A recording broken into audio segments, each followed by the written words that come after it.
uang sebesar 10 juta baht atau sekitar 4,7 miliar rupiah untuk membuka bisnisnya. Teller bank lalu menyuruhnya memberikan alasan kenapa dia harus dipinjami uang sebesar itu. Top lalu cerita, saat masih SMA dia sedang belajar, bukannya mendengarkan guru malah main game online. Top punya item yang langka, terus ada orang yang mau beli seharga 12.000 baht. Langsung transfer ke rekeningnya. Dia pulang minjam buku rekening pamannya dan duit pun cair. Semenjak itu Top terus menjual item game sampai duitnya banyak. Lalu untuk beli mobil menaikinya ke sekolah dan mengajak pacarnya jalan-jalan.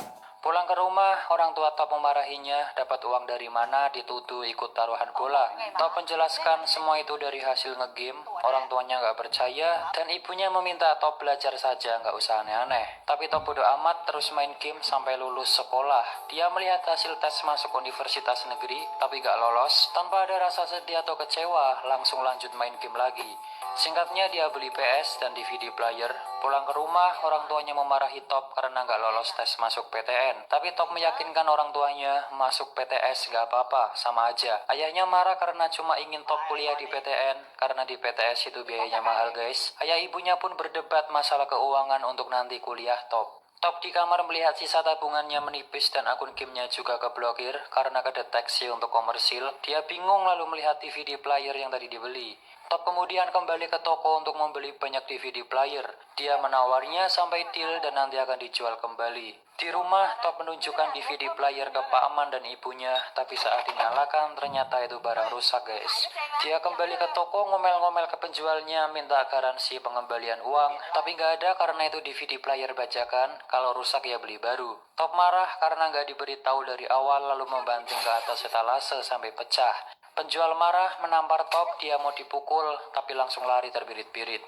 Top pulang sambil manyun, lalu melihat ayahnya jalan kaki, ia nyuruh masuk mobil.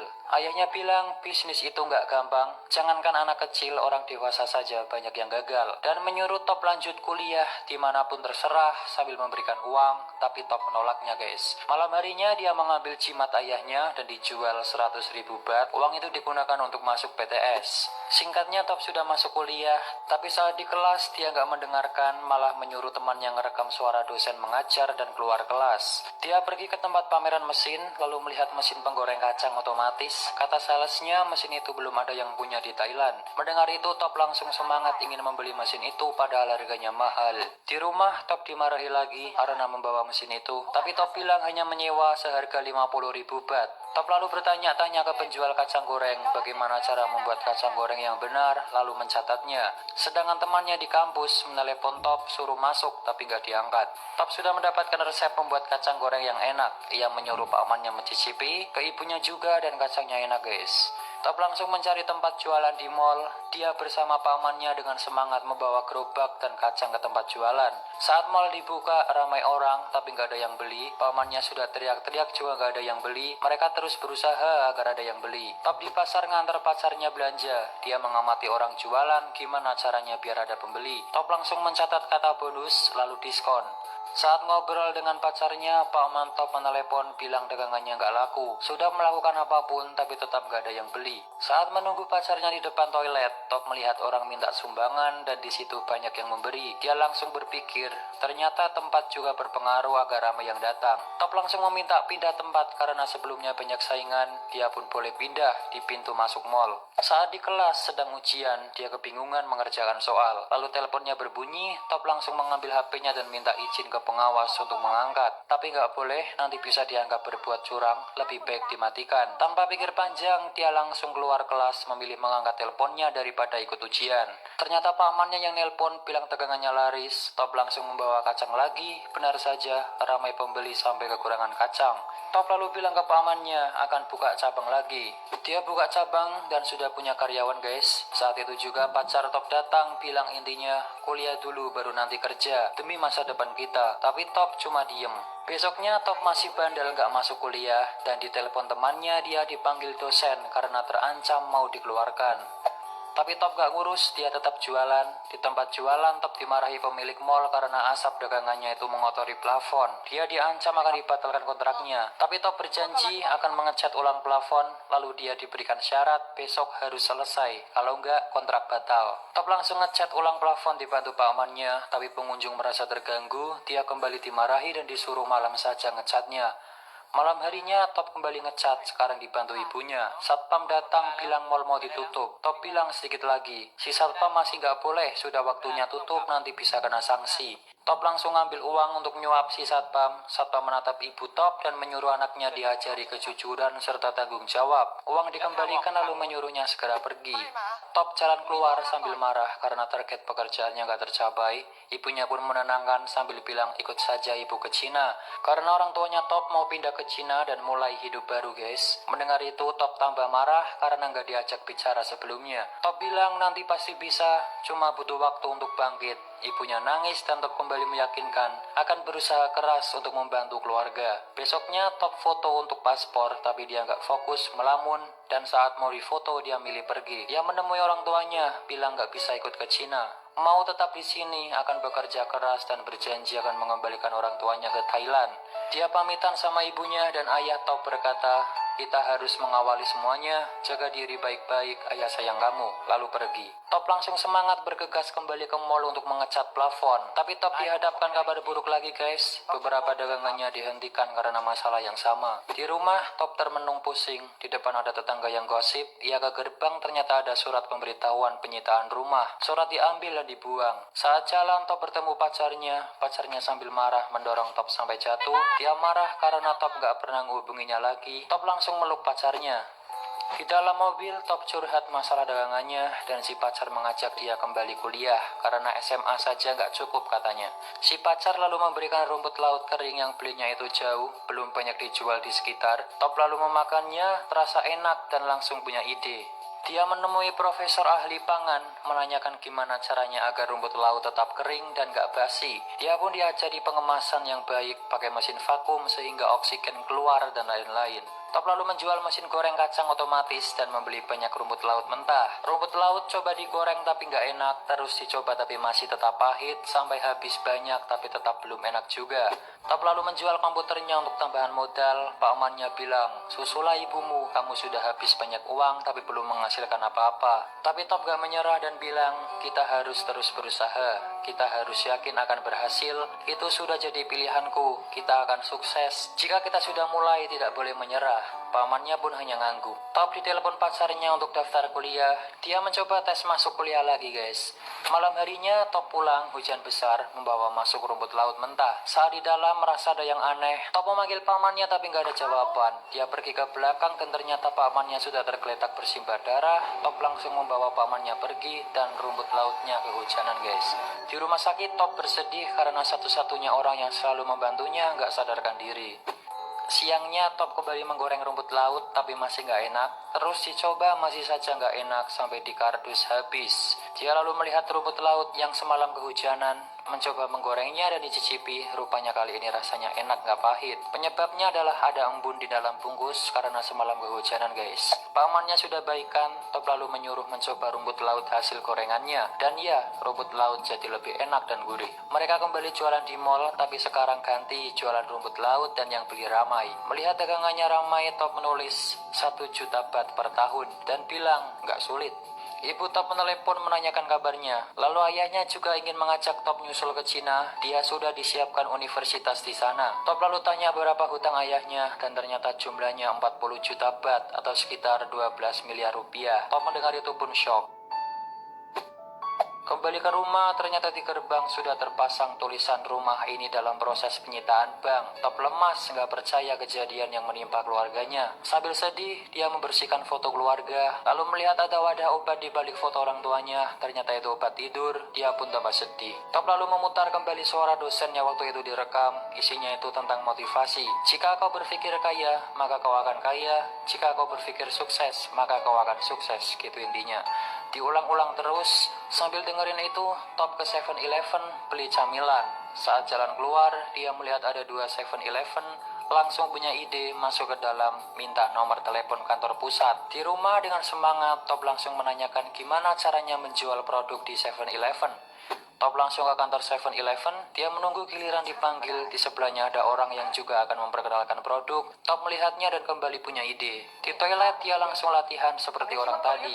Top kembali menunggu sampai orang tadi sudah selesai, dan ternyata direktur ada rapat. Dia kembali disuruh menunggu lagi. Top menunggu sampai sore, direktur pun datang. Dia diberikan kartu nama dan disuruh meninggalkan produk. Nanti akan dicek karena direktur masih ada rapat. Tapi Top minta 10 menit saja untuk menjelaskan produknya. Produk diberikan ternyata belum layak dijual guys, karena kemasannya kebesaran dan kurang menarik, harganya juga kemahalan. Produknya ditolak.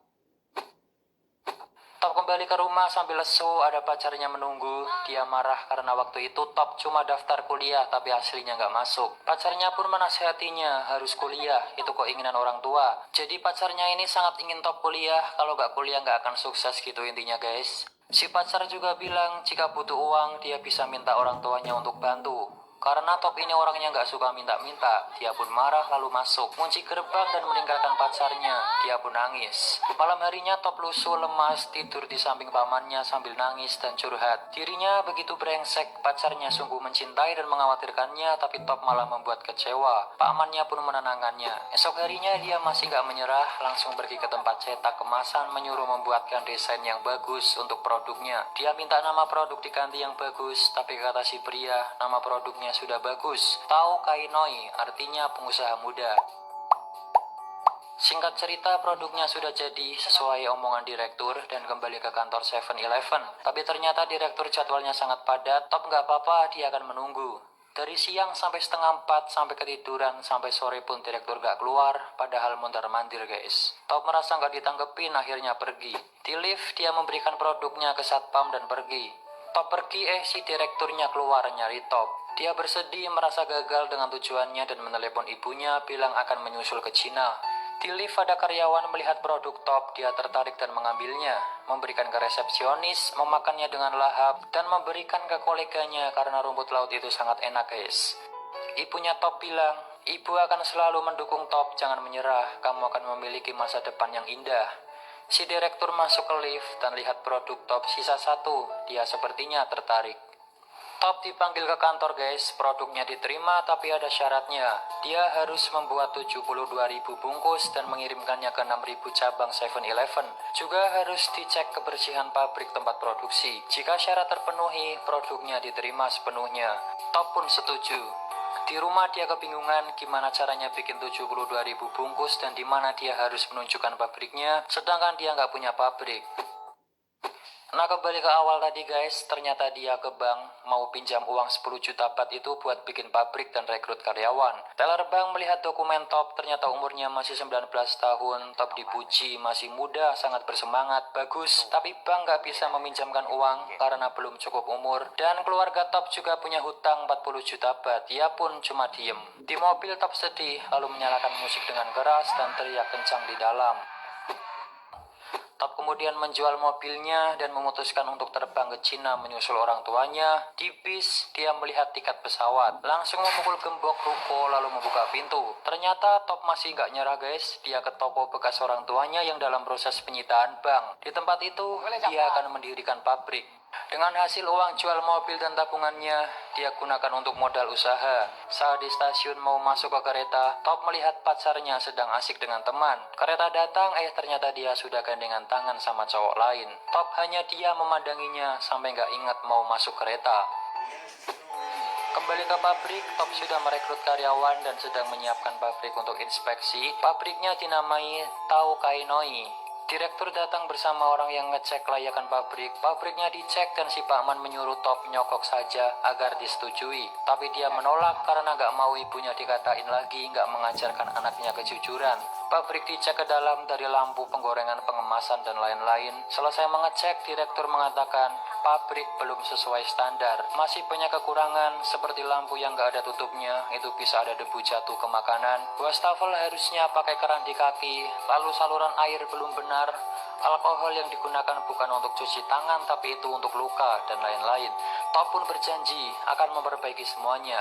Direktur pun akan merundingkan dan memutuskan nanti hasilnya dikirim lewat faksimiil. Saat mau pergi, pamannya menyuruh disuap saja biar keterima. Top mau memberikan amplop itu tapi langsung pura-pura memberi salam. Singkatnya semua sudah diperbaiki, dari pekerja, rumput laut, lampu, wastafel, pengemasan, dan lain-lain.